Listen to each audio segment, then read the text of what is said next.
The George Floyd thing, that was all set up too. How was that set up?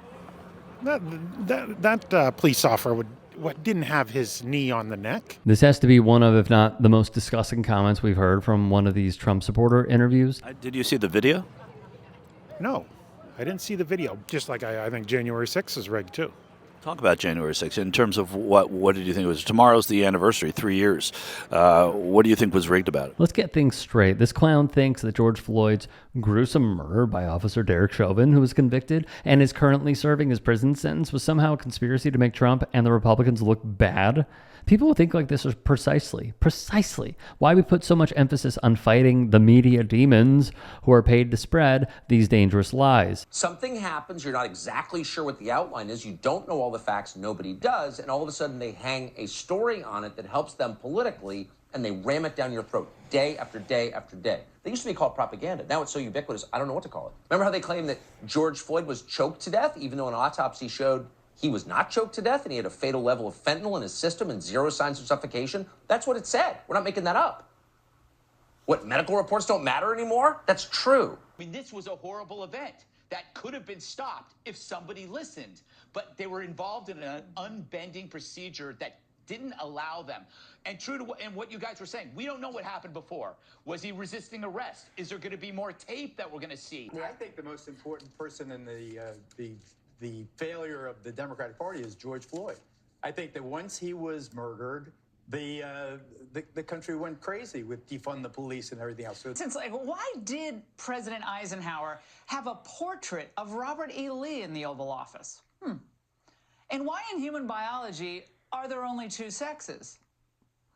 And what if Jacob Blake, Michael Brown, and George Floyd hadn't resisted their arrests? And if Rittenhouse didn't deserve the right to self-defense, who does? While the wheels of justice turn in this case, it's important that we also push back against the notion that all police officers can never be trusted, or that America, just at its core, is some cauldron boiling over with pure racism and inequality. And to our African-American fellow citizens, I say this. Given his own experience with an out-of-control FBI and unfair investigations, given all his work now on criminal justice reform, President Trump knows how poisonous an out-of-control law enforcement process can be. Laura Ingraham is clearly banking on viewers, forgetting that this is how she really feels about the black community, pushing back against the system police brutality generations have been subjected to. The number one job in America, the point of person, is someone who doesn't understand the people and really don't give a about the people. I feel like our team as a country is not ran by a great coach. Must they run their mouths like that? So keep the political commentary to yourself, or as someone once said, shut up and dribble. Many claim my line that LeBron should shut up and dribble was racist. What? I'll tell you something, if you're a white NBA player and you said that stuff that he said about Obama, you'd never play again. False narratives like this from the Ingrams, Carlsons, and Gutfelds of the world push their audiences to whatever position Fox News thinks is the most politically and financially beneficial to the network and their operatives in the party, which in turn leads to more and more people like this getting involved in politics. I think Republicans as a whole are more, just more calm and everything.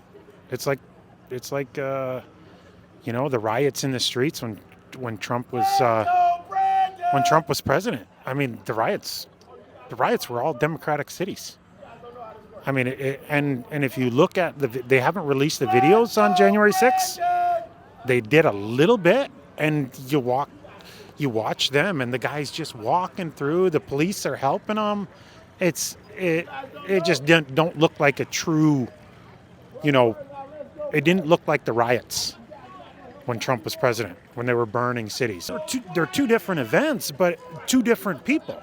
You got Republicans and you got the Democrats. No, but the riots were not Democrats and Republicans. They were just citizens. It wasn't a political event. It wasn't just videos, people's cell phone, and they went into it with the best forensics in the country and found Chauvin guilty of what he did. And by all accounts and to the naked eye, his knee was on the neck of that man for an extended period of time. And That video wasn't the media. They got there well after that video was already taken because it wasn't a story until he passed away.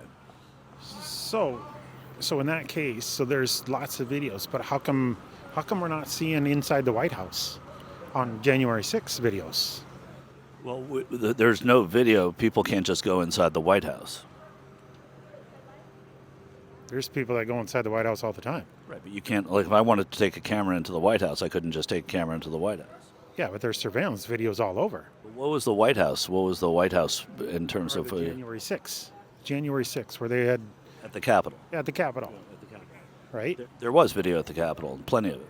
So then why aren't they showing America that? You could see the gears turning behind this man's eyes to think of any way to respond to this fact about the 2020 summer protests, where his narrative about the murder of George Floyd falls apart in front of his face. Even after 3 years have passed, hundreds of hours of footage released, and dozens of criminal convictions, so many people still believe that justice was not applied fairly to the J6 rioters, completely deflecting away from the horrors and civil rights abuses the anti-police brutality protesters face. But this narrative is kept alive by, you guessed it, the right-wing media ecosystem. Now, after the George Floyd riots and the demands made by the BLM Gestapo, the top universities in the nation decided to turn their admissions criteria upside down. In early 2023, Ingram blamed Floyd's murder for colleges abandoning standardized testing, which was actually a response to the pandemic, while comparing the BLM to the secret police of the schmazis. In May 2020, George Floyd, a black man who resisted arrest and was held under the knee of a police officer,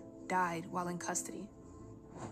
Although this happened in Minneapolis, Minnesota, fiery protests and riots erupted in cities all around the United States. Activists claimed that the police were targeting the black community and purposefully killing unarmed black men. As the false claims of racial targeting spread, so did the anger and violence. Dennis Prager's propaganda machine for children is also whitewashing Floyd's murder, intentionally ignoring Chauvin's murder charge in order to push a pro-cop narrative that absolved the police from their history of racial discrimination. They're disgusting.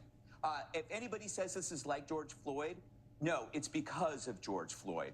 Because since George Floyd, we've had the resulting chaos, the defunding, the emasculation of the police, egged on by the squad, by the media, by different media outlets, except CNN. That created the pathway and a void where you saw fewer police, and who had to fill the void? And we predicted this. Citizens were going to fill the void.